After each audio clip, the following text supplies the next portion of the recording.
Move. Targets.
A lot of them.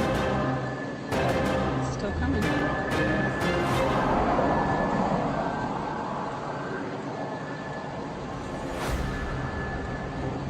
That's the one right there designed for civilian control.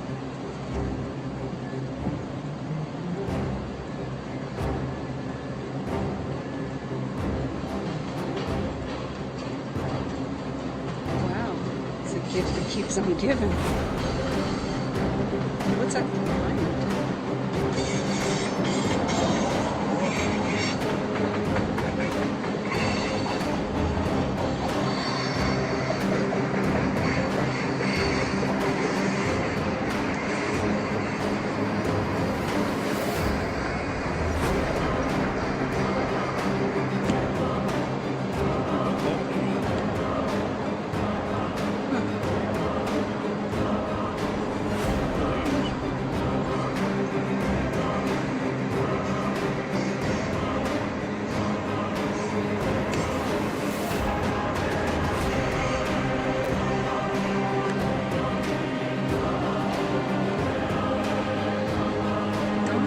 It's a long train.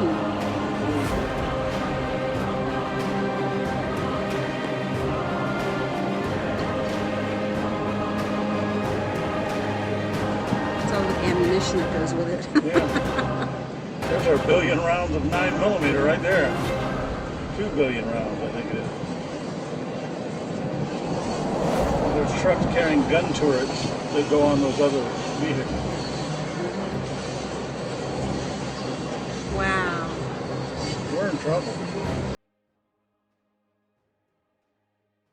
And so what we're doing here, and let's not kid about it, we're building a domestic army and we're shrinking the military because the government is afraid of its own citizens. The last time more than 10 terrorists were in the same place at one time was September 11th, and all these vehicles in the world wouldn't have prevented it, nor would it have helped anybody. So I don't know where we're going to use this many vehicles and this many troops. Concord is just one little cog in the wheel. We're building an army over here, and I can't believe that people aren't seeing it. Is everybody blind? And they can crush us. I mean, you've got Sheila Jackson Lee, who is calling for martial law. That's insane. That's getting rid of the Constitution of the United States.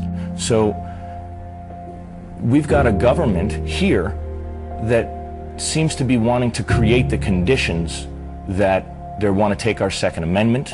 You know, they're going for the Second Amendment. The Air Force today fired the two-star general in charge of its nuclear missiles for undisclosed personal misbehavior and a, quote, loss of trust.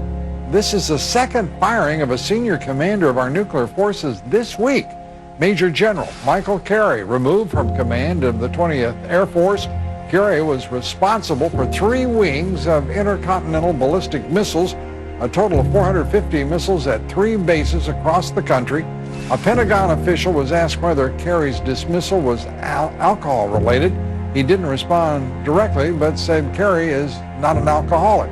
Now have blocked off Biscayne Boulevard. If you take a look, swing back over here. This may be involved in this training or not. Again, let me tell you what all of this is that we know of.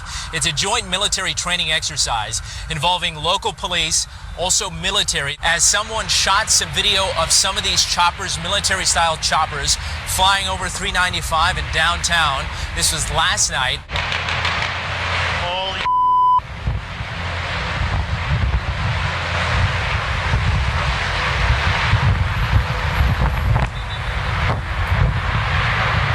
right, so some blank rounds of gunfire pinging off the high-rises here in downtown Miami.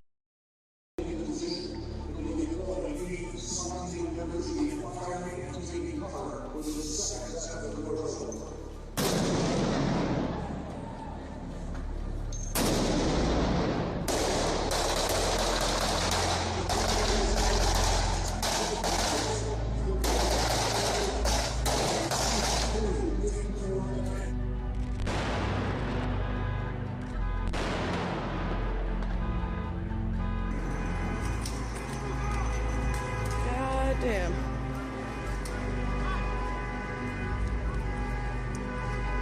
You know, part of this is to demonstrate what the city does so that if it happens in real life, people will have some understanding of what's going to happen.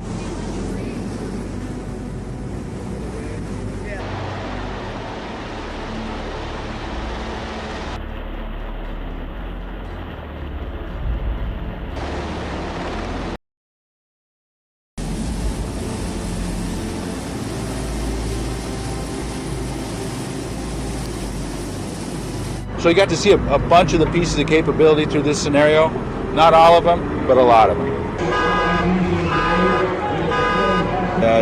This is something we constantly worry about. The threat is always there.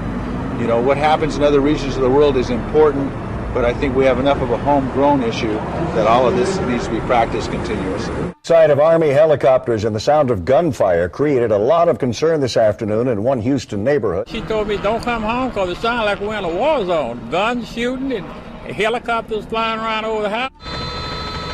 The Army, along with other agencies, had taken over the old Carnegie Vanguard High School. There were armed men in fatigues, plenty of weapons, and what many thought were real live rounds. I felt like I was in a war zone. It just was nonstop. So I was terrified. Turns out it was a multi-agency training drill. And an Army major who was out here wouldn't tell us exactly what kind of training they were doing. HPD was aware of what was going on, but the fire department apparently wasn't. In fact, an ambulance was even dispatched this way for a shots fired call until HPD told them. Army major who was out here wouldn't tell us exactly what kind of training they were doing. Terry.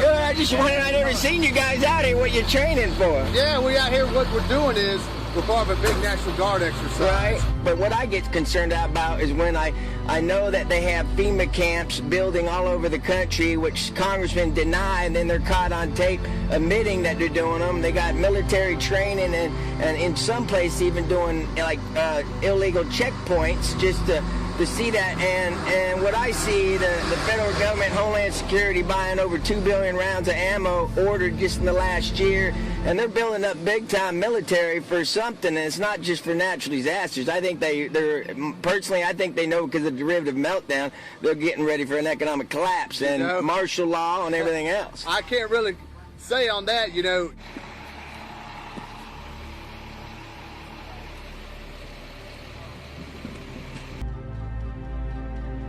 It's about to take in effect pretty soon. Just want to drive by and show you so you can see how they're about to they're training already, and these guys more likely are not Americans. They're probably foreign troops that are getting ready to invade America.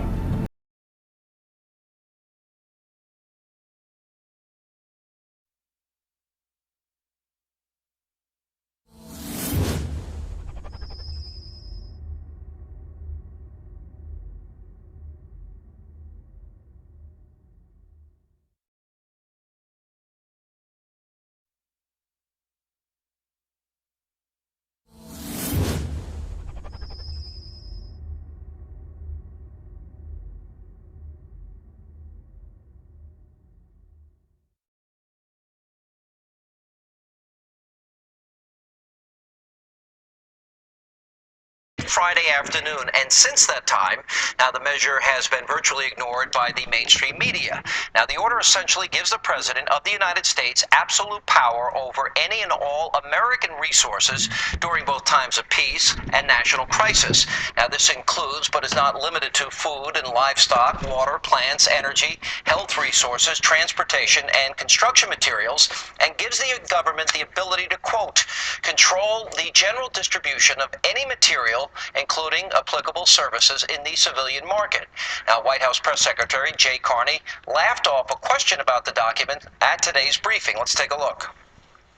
There's been some online commentary suggesting this gives the executive branch power to allocate energy, food, water in either peacetime or wartime.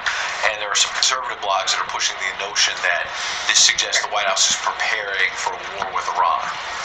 Can you explain what this executive order was?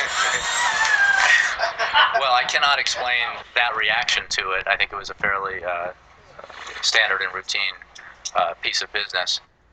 Now, not everybody's laughing about this executive order. In fact, some have suggested this would give the President of the United States the authority to declare basically martial law during times of peace. And to be sure, this is simply the latest string of actions taken by the administration that ignore the basic principles of our Constitution. Joining me now. Good afternoon, everybody. The government is working under extraordinarily difficult conditions. Many communications are down and many people remain unaccounted for. The scale of the devastation is extraordinary, as I think all of us are seeing on television, and the losses are heartbreaking. I pledged America's continued commitment to save lives and deliver relief, and in the long-term effort to rebuild. That it is absolutely essential that these efforts are well coordinated with the United Nations, which continues to play an essential role, and with the many international partners and aid organizations that are now on the ground. Search and rescue efforts continue to work, pulling people out of the rubble, often under extraordinarily difficult circumstances. Food, water, and medicine continues to arrive, along with doctors and aid workers. The entire world stands with the government and the people. We all see the common humanity that we share. And as the international community continues to respond, I do believe that America has a continued responsibility to act. Our nation has a unique capacity to reach out quickly and broadly and to deliver assistance that can save lives. That responsibility obviously is magnified when the devastation that's been suffered is so near to us. It's characteristic of the American people to help others in time of such severe need. That's the spirit that we will need to sustain this effort as it goes forward. There are going to be many difficult days ahead. So many people are in need of assistance, and the roads are damaged. Food is scarce, and so is water. It will take time to establish distribution points so that we can ensure that resources are delivered safely and effectively and in an orderly fashion. We'll do what it takes to save lives. In this effort, I want to thank our people on the ground, our men and women in uniform who have moved so swiftly, our civilians and embassy staff, many of whom suffered their own losses in this tragedy, and those members of search and rescue teams who've left their homes and their families behind to help others. To all of them, I want you to know that you demonstrate the courage and decency of the American people, and we are extraordinarily proud of you. I also want to thank the American people more broadly. In these tough times, you've shown extraordinary compassion. And tomorrow I will be meeting with President Clinton and President George W. Bush here at the White House to discuss how to enlist and help the American people in this recovery and rebuilding effort going forward. It was an emotional moment, and this president, seeing the devastation around him, passed this message to the American people. Thank you, thank you, thank you. Thank you very much.